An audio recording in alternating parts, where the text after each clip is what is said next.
मी संध्या मध्यवाळ राहणार लातूर. माझी शेती हरंगू बुद्रुक येथे आहे. एक 5 ते 7 किलोमीटर अंतरावर. मी उन्हाळ्यात शेत नांगरून 3.5 फुटाची सरी मारली व त्यावर टोकन मशीनच्या सहाय्याने टोकन केले आणि त्या बेडवर कोणतीही पूर्व मशागत न करता मी हरभरा टोकन केला. लागवड झाल्यानंतर 24 तासाच्या आत मी पेंडा मिथिलीन फवारले. त्यानंतर 1.5 महिन्यात तण येत नाही हा प्रयोग मी 3 एकरवर केला. यासाठी मला संभाजीनगरचे गुलाबराव खंडागळे सरांनी वेळोवेळी मार्गदर्शन केले. शेतकऱ्यांनी चाकोरी बाहेर जाऊन प्रयोगशील शेती केली पाहिजे. मी आता यावर्षी 2.5 एकर वाढवले आहे. सगळ्यांनी SRT पद्धतीप्रमाणे शेती करावी.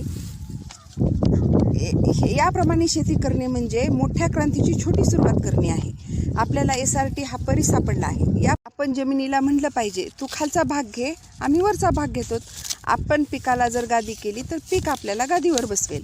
SRT प्रमाणे जर शेती केली आणि करायची झाली तर आपले शेत आपल्याला एकदम खराब दिसेल. आपण जसे बिना इस्त्रीचे कपडे घालतो तसे दिसेल, पण तशी सवय आपल्याला करून घ्यावी लागेल. SRT प्रमाणे शेती केल्याने जमिनीचा कर्ब वाढवतो. तो वाढला की उत्पन्न वाढते. पिकाच्या वाढीसाठी जमिनीला 17 अन्नद्रव्याची गरज असते. त्यातले एखादे जरी कमी झाले तरी पिकाची वाढ होत नाही. यांत्रिकीकरणामुळे जमिनीची खोल नांगरट होते व त्यामुळे जीवाणू मरतात म्हणजे सेंद्रिय कर्ब कमी होतो.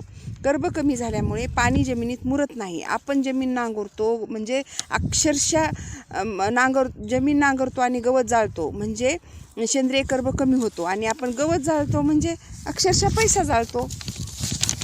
बेडवर पूर्व मशागत न करता माझे हे 3रे वर्ष आहे. यावर्षी मी बेड नाही मोडणार. अशा प्रकारे मला वेळोवेळी संभाजीनगरचे खंडागळे सरांचे मार्गदर्शन लाभले. मी त्यांच्यामुळेच पॉझिटिव्ह झाले. मी SRT प्रमाणे शेती केली. तुम्हीही थोड्या प्रमाणात काही नाही 1-2 एकर करून बघा. तुम्हाला जर वाटले फायदा आहे तर मग तुम्ही पुढे करू शकता. 2050 मध्ये जगाची संख्या 8 मिलियनपर्यंत पोहोचणार आहे.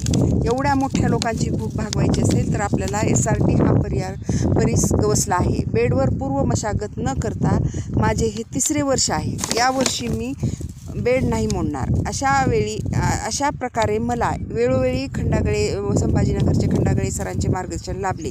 मी त्यांच्यामुळेच पॉझिटिव्ह झाले. मी SRT प्रमाणे शेती केली.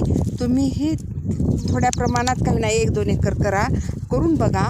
तुम्हाला जर वाटले फायदा आहे तर मग तुम्ही पुढे करू शकता.